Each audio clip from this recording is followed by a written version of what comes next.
오늘 말씀의 제목은 성경적인 교도 방식입니다. 쉬운 목회라는 책에 나오는 이야기를 하나 하겠습니다. 어떤 교회 권사님이 계셨습니다. 권사님은 사랑도 많고 믿음도 좋아서 교인들에게 인정받는 권사님이었습니다. 그 권사님에게 스라의 아들 하나, 딸 하나가 있었습니다. 이 권사님은 자기 딸이 세상에서 제일 예쁘다고 생각하는 분이셨습니다. 자, 어느 날 집에 우유를 배달하는 어떤 아주머니하고 이렇게 대화를 하고 있었습니다. 그 아주머니가 권사님께 이런 이야기하는 것입니다. 아저씨도 잘생겼고 아주머니도 예쁜데 딸은 누구를 닮았는지 별로 예쁘지가 않네요. 권사님이 그 이야기를 들을 때 네 하고 이렇게 그냥 넘겼지만 마음에 섭섭한 마음이 들면서 우유를 끊어버려야 되겠다 생각을 했답니다. 자, 제가 질문합니다. 이분은 믿음도 좋고 사랑도 많은 권사님이신데 정말 우유를 끊었을까요? 끊었답니다. 혹시 나라도 끊었겠다. 저는 어떻을 것 같습니까? 끊을 생각을 좀 했을 것 같습니다. 여러분, 이게 부모의 사랑입니다. 이 부모의 사랑은요, 논리적으로 설명이 안 됩니다. 이걸 어떻게 논리적으로 설명하겠습니까? 자녀들은 이런 말도 안 되는 부모의 사랑을 먹고 자랍니다. 자녀를 낳고 버리는 부모도 있고 자녀를 사랑하지 않는 부모들이 있기는 있습니다. 그러나 대부분의 부모들은 자녀를 이렇게 사랑합니다. 자녀를 향해서 이런 사랑이 없으면 여러분, 그 자녀를 향한 그런 엄청난 수고 헌신을 과연 할 수가 있겠습니까? 어렵겠죠. 그 자녀를 향한 엄청난 수고 헌신이 있기 위해서는 그 뒤에 이런 엄청난 사랑이 있는 것입니다. 자, 안타까운 사실은 자녀들이 이걸 잘 모른다는 거죠. 부모가 얼마나 자신을 위해서 수고 헌신했는가를 잘 모르고 나중에 이런 소리 합니다. 엄마 아빠가 내게 해준 게 뭐야? 이런 소리를 하곤 합니다. 자, 부모는요, 일정 기간 동안 자녀를 위해서 엄청난 수고 헌신을 합니다. 그런 헌신 속에서 자녀는 자랍니다. 우리는 한 5살 때까지는 잘 기억을 못합니다. 기억하는 분이 혹 있을 줄은 모르겠지만 대부분은 5살 이전은 잘 기억이 나지 않습니다. 그때까지 그 부모의 헌신은 어마어마하죠. 특별히 어머니의 헌신, 오늘날에는 친할머니, 외할머니의 헌신도 들어갑니다. 한 사람이 세상 가운데서 이 험악한 세상 가운데 자라나도록 준비시키는데 그 뒤에는 부모의 엄청난 수고와 헌신이 들어가 있습니다. 자녀가 이 부모의 사랑과 헌신, 수고를 안다면 부모를 함부로 대할 수가 있겠습니까? 그러기가 힘들 것입니다. 그래서 세상은 세상의 어떤 종교든지 세상의 어떤 도덕도 부모에게 잘하라고 가르칩니다. 우리 기독교도 예외가 아닙니다. 여러분, 신구약 성경은 부모를 잘 모셔라, 부모에게 잘하라 라고 말씀합니다. 자, 그러면 부모에게 잘한다는 것이 뭘까요?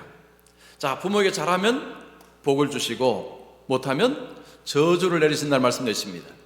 여러분, 성경적으로 부모에게 잘한다는 것이 도대체 뭐냐? 오늘 제가 이 말씀을 드리고자 합니다. 오늘 본문을 통해서 하나님이 우리에게 이 교훈을 주십니다.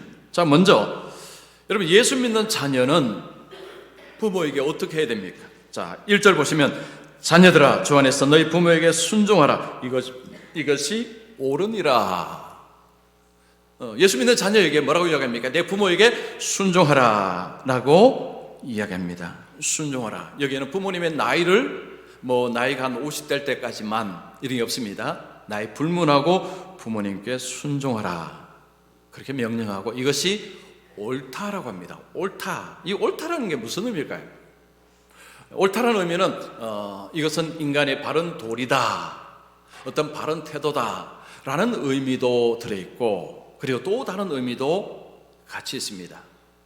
골로새서에 보면 부모를 향한 이런 말씀이 있는데, 자녀들아 모든 일에 부모에게 순종하라. 이는 주 안에서 기쁘게 하는 것이니라 말씀이 있습니다. 에베소서에서 바울은 옳다라는 표현을 쓰고, 골로새서에서는 하나님을 기쁘시게 하는 것이다 라는 표현을 씁니다. 그래서 여기서 옳다라는 표현 속에는 이것은 하나님께 영광이 된다, 하나님께 기쁨이 된다 라는 의미가 함축되어 있다라고 생각을 할 수가 있습니다. 부모에게 순종하라 라는 말을 들으면 어떤 생각이 드십니까? 이거 좀 현실에 맞지 않습니다 라는 생각이 들 수 있습니다. 왜냐하면 부모님의 말씀이라고 다 맞는 것이 아니기 때문입니다. 부모가 다 하나님의 뜻 가운데서 바르게 가르치고 양육하는 것도 아니기 때문입니다. 자, 만약에 부모님이 예수님을 믿지 않는다면, 그러면 부모에게 순종하라고 하는 이 말씀에 순종하면 어떻게 됩니까? 예수를 믿지 말아야 되는 일이 벌어집니다. 왜냐하면 예수 믿지 않는 부모님들은 대부분 자녀가 예수 믿는 것을 좋아하지 않기 때문입니다. 그래서 여기서 순종하라는 표현 자체에 대한 좀 이해가 필요합니다. 자, 예수님께서는 부모하고 하나님과의 권위 우선순위를 정리를 하셨습니다. 자, 누가복음 14장 26절 한번 보십시오. 무릇 내게 오는 자가 자기 부모와 처자와 형제와 자매와 더욱이 자기 목숨까지 미워하지 아니하면 능히 내 제자가 되지 못하고. 자, 이 말씀은 오해하면 안 되는 거죠. 예수 믿기 위해서 부모도 다 버려라, 이런 말씀이 아니고, 이것은 우선순위를 정해주는 것입니다. 하나님이 제일 위, 그 다음 부모, 권위의 순서를 정해주시는 것입니다. 하나님이 계시고 밑에 부모가 있다라고 예수님이 말씀하는 것입니다. 그래서 최종 권위자는 부모가 아니라 하나님이시다라는 것을 예수님이 말씀하는 것입니다. 자, 그래서 오늘 본문에서 부모에게 순종하라고 할 때 단서가 하나 붙어 있습니다. 주 안에서입니다. 주 안에서 순종하라, 이 표현이 중요합니다. 주 안에서 순종하라는 것은, 만약에 부모님이 하나님의 뜻을 거스를 때는 그 요구에 순종하지 않아도 된다라는 의미가 이 속에 들어가 있습니다. 이 말을 만약에 어떤 예수 믿지 않는 부모님이 들을 때는 기분이 좀 나쁠 수도 있습니다. 부모를 거역하라는 것이냐, 이렇게 들을 수 있는데 그런 의미가 아니죠.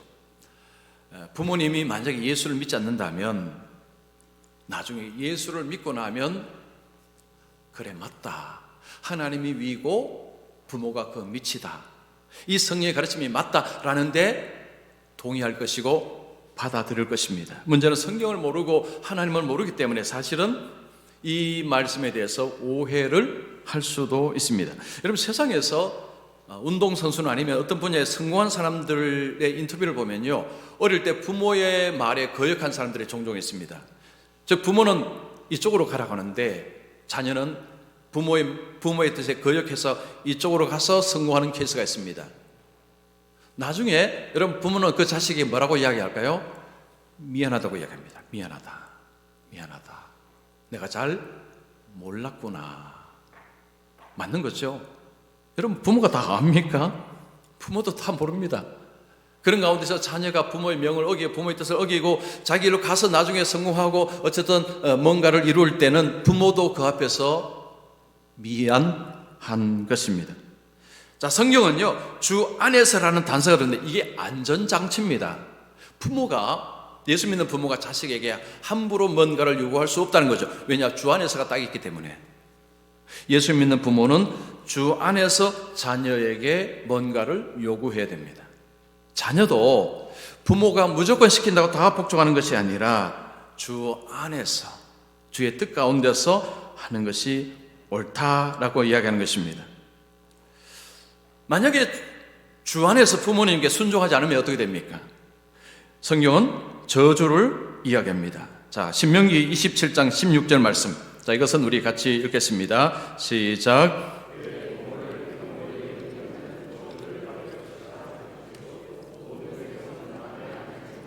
자, 하나님께서 구약 이스라엘 백성들에게 부모를 경홀히 여기면, 경홀히 여긴다는 것은 가볍게 여기는 것입니다. 그냥 무시하는 거죠. 부모를 가볍게 그렇게 대하고 하찮게 여기는 자녀는 저주를 받을 것이다. 여러분, 성경에서 저주는 뭘 의미합니까? 하나님의 은혜와 복으로부터의 단절입니다. 보통 성경에서 저주가 나오면 그 다음에 멸망, 죽음이 따라옵니다. 하나님으로부터 단절되는 것이 저주입니다. 이건 엄청난 큰 죄를 이야기할 때 이런 저주를 이야기합니다. 그러면 부모를 경홀히 여기는 것이 하나님께서는 큰 죄로 여기신다는 것을 알 수 있습니다. 자, 우리는 이 저주만 들어도 아유, 부모님께 잘 해야 되겠다라는 생각이 들 수 있습니다. 자, 그런데 여기서 우리가 이게 순종한다는 이 단어 자체가 이게 쉬운 단어가 아닙니다. 부모님께 순종한다, 이게 좀 막연하게 느껴지기도 합니다. 부모님은 매일 자녀에게 이런저런 명령을 내리시는 분도 아니기 때문에 부모님께 순종한다는 게 도대체 이게 어떻게 하는 것인지 사실은 좀 막연하게 느껴질 수 있습니다. 그래서 이 순종하다는 말을 조금 해부를 해볼 필요가 있습니다. 이 순종하다는 말, 지금 신약은 이게 헬라어입니다. 휘파코우오라는 단어입니다. 좀 어려운 단어인데 그냥 휘파코우오라는 단어가 순종하다는 헬라어입니다. 이 휘파코우오라는 단어를 이게 두 개로 분리할 수 있습니다. 휘포라는 단어하고 아쿠오라는 단어 두 가지로 분리하는데, 휘포라는 단어는 뭐냐면 아래에서, 아쿠오라는 단어는 듣다, 귀 기울이다 라는 단어입니다. 그래서 뭔가 감이 오죠? 합치면 어떤 의미입니까? 그 부모님 아래에서 귀 기울여서 듣다, 이겁니다. 자, 지금 순종하라고 할 때에 이 순종하라는 의미에 뭐가 들어갔냐면 그 부모님 아래에서 부모님의 말씀을 귀 기울여서 듣는 것. 여러분, 성경에서 듣는다는 것은 순종이라는 말하고 같은 의미로 사용을 많이 합니다. 그래서 누가 순종을 할 수 있느냐? 부모님 아래에서 부모님 권위에 그 권위를 인정하고 부모님 말씀을 귀 기울여 듣는 자가 순종할 수 있는 것입니다. 그러면 먼저 여러분, 성경적인 효도 방식에서 우리에게 요구하는 것이 무엇입니까? 부모님이 말씀하실 때 그 말씀을 귀 기울여서 듣는 것. 이게 성경적인 효도 방식의 첫 번째 단추입니다. 순종한다라는 표현은 굉장히 막연한데 그 부모님 아래에서 그 말씀에 귀를 기울여서 듣는 것. 아하, 이러면 뭔지를 알 수 있습니다. 자, 이런 자를 2절에 보면 내 아버지와 어머니를 공경하라.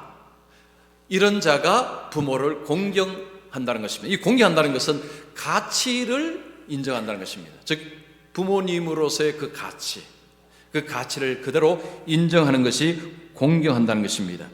부모님의 말씀을 귀담아 듣는 사람은 부모님의 가치를 인정하는 사람입니다. 바로 그것이 부모님을 공경한다라는 것입니다. 자, 부모님을 정말 공경한다면 자녀로서 우리가 해야 될 가장 중요한 것은 부모님의 말씀에 귀를 기울여서 듣는 것입니다. 하나님께서 바로 이것을 우리에게 요구하십니다. 부모님의 말씀이 다 옳아서 들으라, 그 말씀은 아니지요. 그건 아닙니다. 먼저 자녀로서 부모님 아래에서 해야 될 것은 부모님이 예수님을 믿든지 안 믿든지 자녀로서 부모님의 권위와 부모님의 그 가치를 인정한다면 뭘 해야 되느냐 하면 그 권위 아래에서 부모님의 말씀을 듣는 것이 중요합니다. 부모님은 자녀에게 자꾸 뭔가를 이야기합니다. 자녀들은 그 이야기가 뭐로 들립니까? 잔소리로 들립니다. 잔소리. 엄마 아버지 자꾸 이야기하면 이제 잔소리 그만해라고 하죠. 그런데 그 잔소리를 해보하면요, 아니 뭐가 있을까요? 그 부모의 사랑, 관심, 그게 전부 그 잔소리 안에 들어가 있습니다. 얼마 전에 이제 저희 아내와 딸과 함께 미국을 이제 다녀왔습니다. 이번에 미국 가서는 아들이 사는 아파트에 같이 이제 있었습니다. 그러니까 미국은 아파트는 서민이 사는 것입니다. 이제 아파트는 보통 서민이 살고 보통은 이제 좀 자기 집을 이렇게 뭐 짓거나 아니면 집을 사서 삽니다. 대학을 4년 전에 졸업하고 이제 직장 다니면서 본인이 이제 아파트를 이제 그 월세입니다. 월세를 내고 이제 아파트를 사는 가운데서 저희가 가서 이제 거하다가 왔습니다. 그 전에는요, 제가 미국 가면 아들은 그냥 저를 따라왔는데 이번에는 거꾸로 됐습니다. 아들 차 타고 다니고 또 뭐 아들 가자면 가고 뭐 이런 이게 좀 이제 반대가 됐습니다.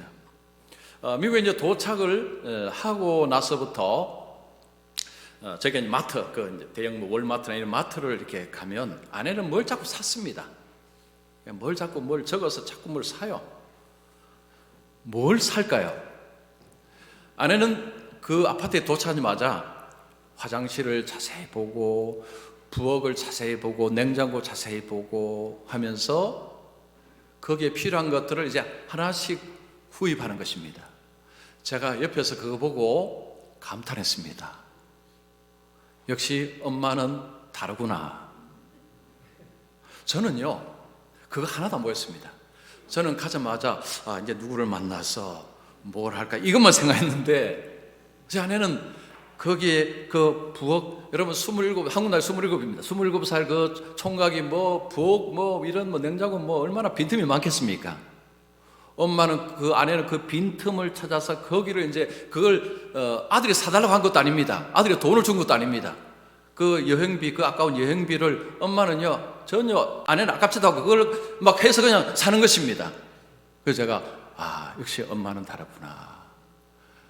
그 아들 아파트를 떠날 때까지 하여튼 뭔가를 자꾸 사주고 그리고 채워놓고 왔고요. 그리고 중요한 것이 있습니다. 제 아내는 폭풍 잔소리를 아들에게 했습니다. 저는 잔소리를 거의 안 했습니다. 이제 아내가 막 잔소리할 때 아들이 그런데 어떻게 거기 반박하겠습니까? 그죠? 제가 보니까 뭐 듣는 것 같았습니다. 뭐 얼마나 잘 듣는지는 모르겠지만 어쨌든 제가 보니까 듣는 것 같았습니다. 어떤 책에 보니까 이런 표현이 있어요. 부모의 잔소리는 지혜의 응집된 표현이다. 뭐 엄마 아빠의 잔소리는요, 그 속에 지혜가 응집됐다는 거죠. 삶의 경험과 그런 어떤 지나온 뭐 여러 가지 배운 것들이 그 안에 응집이 되어 있는 것입니다. 그래서 자녀들한테는 때로 그것이 잔소리가 되어서 안 듣고 싶을 때도 물론 있습니다. 그렇지만 엄마가 없으면요, 뭐가 그리운 줄 아십니까?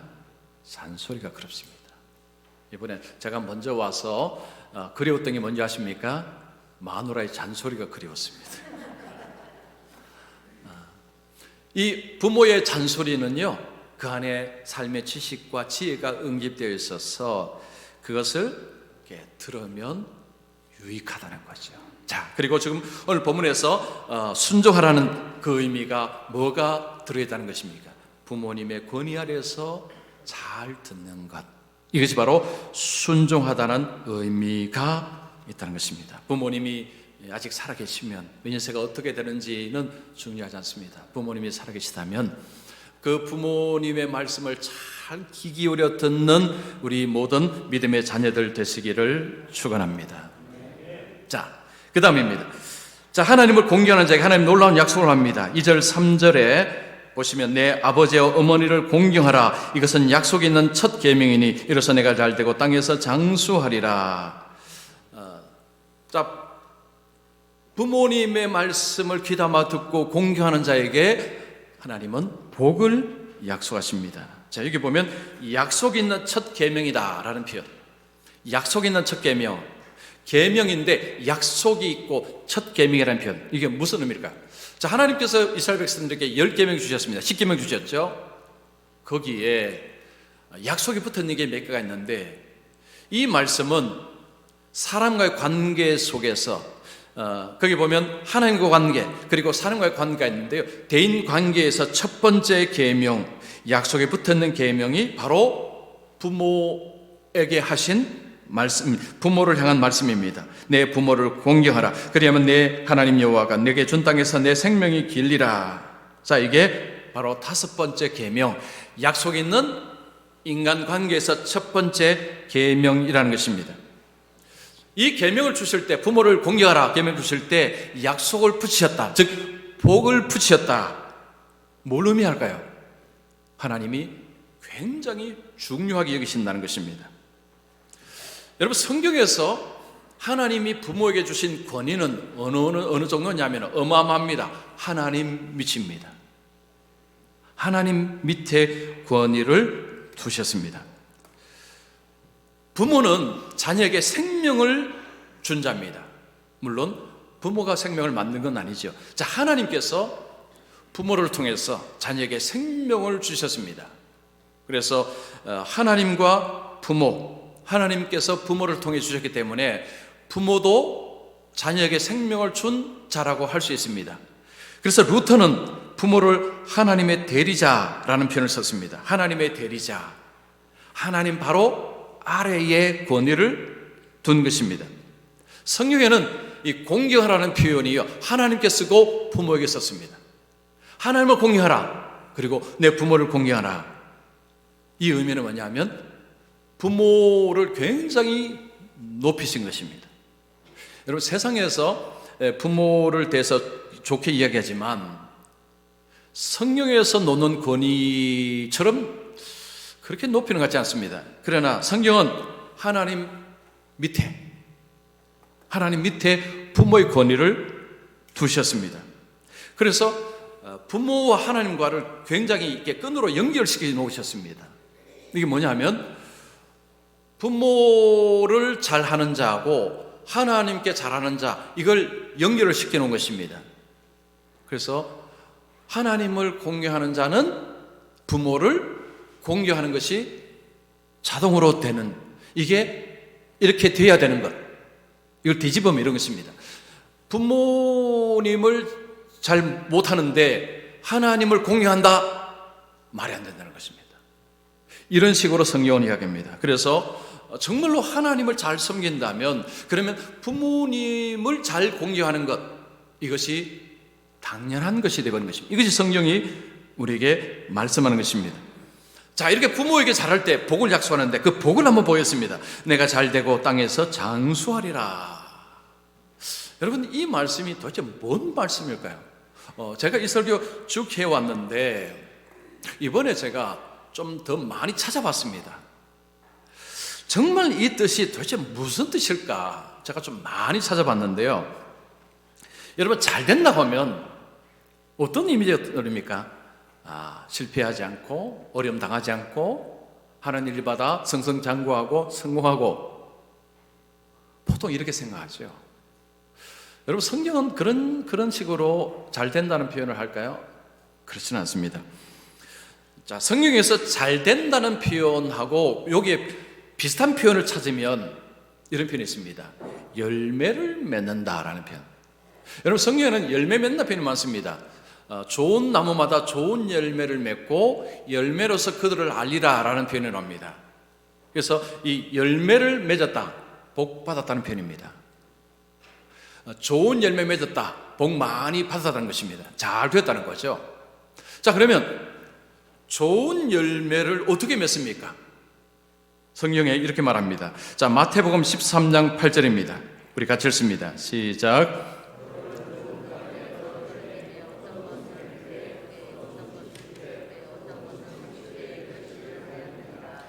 좋은 땅입니다. 옥토입니다. 좋은 땅에 씨가 떨어지자 30배, 60배, 100배의 열매를 맺었다고 이야기합니다. 어떤 땅에서는 열매가 없었습니다. 그러나 어떤 땅에서는 열매가 엄청나게 열렸습니다. 적용하면 이렇습니다. 부모님을 공경할 때에 그 마음이 옥토밭이 되었어. 즉, 그 마음이, 그 심령이 좋은 땅으로 계속해서 변화되면서 하나님의 말씀이 그 마음밭에 떨어져서 그 삶에 좋은 열매를 맺는다, 이렇게 해석을 하는 것입니다. 자, 그리고 땅에서 장수한다. 여러분, 장수한다는 표현을 쓰면 그냥 이 땅에서 오래 사는 것, 여러분, 이 땅에서 오래 사는 것이 복일까요? 요즘 그렇게 이야기하는 분은 별로 없습니다. 오래 사는 것이 복이 아니고 적절하게 살다가 세상을 떠나는 것을 복이라고 사람들은 이야기합니다. 성경은 성도의 죽음이 복되다고 이야기합니다. 성경은 오래 사는 것을 찬양하거나 뭐 그렇게 이야기하지 않습니다. 자, 그러면 도대체 이 단어는 뭘까요? 성경에서 이 장수라는 헬라어가 굉장히 희귀한 단어라고 합니다. 자, 이 단어의 원래 뜻은요, 길다, 넓다, 크다 이런 의미가 있다고 합니다. 근데 여기에 시간이 붙었습니다. 그래서 시간이 크다, 시간이 길다, 시간이 넓다라는 단어가 장수라는 단어입니다. 성경에서 시간은 기회를 주로 이야기합니다. 기회, 세월을 아끼라. 제가 주로 그런 이야기 했죠. 이거 기회입니다. 기회를 잘 활용하는 것입니다. 그런 해석을 많이 했습니다. 여기서 장수한다는 것은 이 땅에서 기회의 문이 계속해서 열린다는 것입니다. 주어진 시간 동안 우리가 100년을 살든지 50년 60년 살든지 간에 그 사는 동안에 그 시간 속에서 기회의 문이 자꾸 열려서 삶이 자꾸 확장이 된다는 이런 의미가 들어가 있습니다. 여러분, 세상에서도 성공하는 사람들이 주로 하는 이야기가 있습니다. 결국은 시간을 어떻게 쓰느냐에 따라서 인생은 달라진다는 거죠. 주어진 시간은 똑같습니다. 그 똑같은 시간에 어떤 사람은 그 시간을 그냥 낭비해버립니다. 그러면 그에게는 아무 일도 일어나지 않습니다. 그 시간을 선용할 때, 그 기회를 잡았을 때는 미래가 달라진다는 거죠. 바로 그 말씀입니다. 하나님께서 부모를 공경하는 자의 삶 속에, 그 시간 속에 하나님이 간섭하셔서 기회의 문을 자꾸 열어주신다는 의미로 해석을 하는 것입니다. 자, 여기에 합당한 성경의 인물을 한번 찾아보겠습니다. 제가 지금 이 복을 이야기할 때, 여러분, 이 복받은 사람을 한번 성경에서 한번 떠올려 보십시오. 여기에 딱 설명할 수 있는 사람이 누구일까요? 한 사람 찾았습니다. 룻입니다. 룻입니다. 자, 여러분, 룻은요, 이방 여인입니다. 이방 자기 땅에서 유대 남자를 만나서 결혼했습니다. 그런데 그 남편이 일찍 세상을 떠났습니다. 시어머니는 이제 그 남편하고 아들하고 이제 이주했죠. 모압으로 이주했는데 남편도 죽고 아들 둘 죽고 두 자부 함께 그렇게 이제 그 살다가 시어머니가 결단합니다. 나는 고향으로 돌아가겠다. 너희들은 너희 집으로 돌아가서 다시 새 삶을 살아라. 그렇게 이야기하는데 한 며느리는 가겠다고 하고 룻은 안 가겠다고 합니다. 그러면 룻은 왜 안 가고 시어머니를 따라가겠다 하느냐? 자, 룻 1장 16절 말씀. 자, 여기 있습니다. 읽습니다. 시작.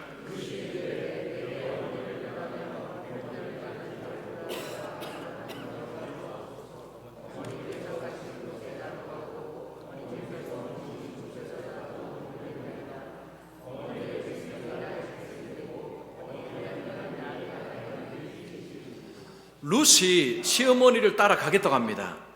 내 고향으로 가지 않고 시어머니를 따라서 베들레헴으로 가겠다고 합니다. 사실은 모압 여인으로서는 굉장히 위험한 생각입니다. 남편도 없습니다. 시어머니가 뭐 재산 있는 것도 아닙니다. 빈털터리 시어머니를 따라서 가겠다고 합니다. 근데 그 시어머니를 혼자 보낼 수 없다는 거죠. 근데 지금 룻의 말 속에 뭐가 자꾸 붙어 있습니까? 하나님이 자꾸 붙어 있습니다. 어머니 하나님이 나의 하나님이 되고 어머니가 계시는 곳에 나도 머물겠다 하는데 그 이유가 하나님입니다. 하나님. 그 시어머니를 섬기고자 하는 단지 시어머니란 맺는 것이 아니고 시어머니 위에 계시는 그 하나님을 나도 믿고 시어머니를 따라서 가겠습니다 라고 하고 간 것입니다. 베들레헴에 갔습니다. 먹을 게 없습니다. 룻이 곡식을 주우러 어느 밭에 들어갑니다. 근데 그 밭이 누구의 밭입니까? 보아스라는 걸출하고 믿음이 좋고 자유로운 사람의 밭에 쑥 들어간 것입니다. 알고 들어간 게 아닙니다. 보아스는 그 여인을 좋게 보았습니다. 자기 종들에게 넉넉하게 주울 수 있도록 배려하도록 했습니다. 그리고 나중에는 그 보아스와 결혼을 하고 아들을 낳았습니다. 그 아들이 누굽니까? 다윗의 할아버지입니다. 자, 루스 인생을 보면요, 거기서 자기 고향에서 나와서 이제 베들레헴으로 갈 때 아무것도 없었습니다. 그런데 문이 자꾸 열립니다. 그냥 문이 앞에서 자동문처럼 자꾸만 열려버립니다. 앞에서, 자, 오늘 말씀에서 내가 잘되고 땅에서 장수하리라 라고 말씀하신 이 말씀을 볼 수 있는 장면이 바로 룻기, 그리고 룻이라는 것입니다. 우리가 부모님을 대할 때 부모님만 보면 우리 관점이 흐려질 수 있습니다. 때로는 부모님도 실망시키실 때가 있기 때문입니다. 자, 그런데 우리는 부모님 위에 계시는 하나님을 동시에 봐야 됩니다. 아니, 하나님을 보고 부모님을 봐야 합니다. 어떤 목사님 책에 보니까 이 목사님이 이제 그 어머님이 이렇게 연세가 드시는 잘 하신 것 같습니다. 그 어머니에게 이제 막 잘해드리니까 그 어머니께서 야, 됐다, 그만, 이제는 그만 안 해도 된다. 뭐 저희 어머니도 그런 이야기 하셨는데 그만 안 해도 된다, 이런 이야기를 하셨답니다. 그때 목사님이 이런 이야기 했다는 거죠. 어머니, 하나님께서 복 주시는 길을 막지 말아 주십시오. 내가 어머니 잘 섬기는데 하나님 복 주시는데 어머니가 그 복 주시는 것을 막으시면 안 됩니다. 참 좋은 표현이죠. 뭐 그렇다고 복 받기 위해서 그렇게 하는 것은 아니지만, 그래서 부모님 입장에서는 아이, 그래, 그 하나님께서 이렇게 해서 너 복 주시는데 그래, 알았다, 그러면 자녀가 하는 대로 이렇게 이제 받을 수 있는 것입니다. 혹 이제 오늘 말씀 들으시면서 부모님이 너무 상처를 받았어, 나도 잘해드리고 싶지만 너무 상처 많이 받았어, 솔직히 그런 마음이 안 생깁니다 라는 분도 계실 수도 있습니다. 제가 지난주에 어느 신문의 칼럼을 보니까요, 이런 표현이 있었습니다. 한국인에게 어머니는요 너무너무 사랑스러운 존재랍니다. 근데 아버지는 사랑과 원망이 교차하는 대상이다. 여기서 공감이 되시죠? 어머니 생각하면요 너무너무 사랑스럽고 눈물 나는데, 아버지 생각하면 원망과 사랑이 교체하는 존재랍니다. 여기 한국에서 아버지라는 존재, 현실이라는 거죠. 부모도 다 약한 존재입니다. 그렇죠? 실수도 많고 약하고 또 자녀들에게 또 잘못한 것도 있고 사실은 그런 존재입니다. 자, 그럴지라도 성경은 부모가 가지고 있는 그 근본의 가치, 하나님 위에 계시고 그 아래에 있는 부모의 권위를 인정하기를 원하십니다. 그래서 하나님을 보고 그 다음에 부모를 보면, 그냥 하나님 없이 부모만 볼 때하고는 부모를 다르게 볼 수 있는 관점이 열릴 수가 있는 것입니다. 그래서 오늘 우리 예배드리는 우리 성도님들은, 그렇죠? 하나님 보시면서 부모님을 보셨어. 우리 부모님을 잘 공경하셨어. 자, 하나님이 주시는 이 놀라운 복을 누리며 살아가시기를 축원합니다.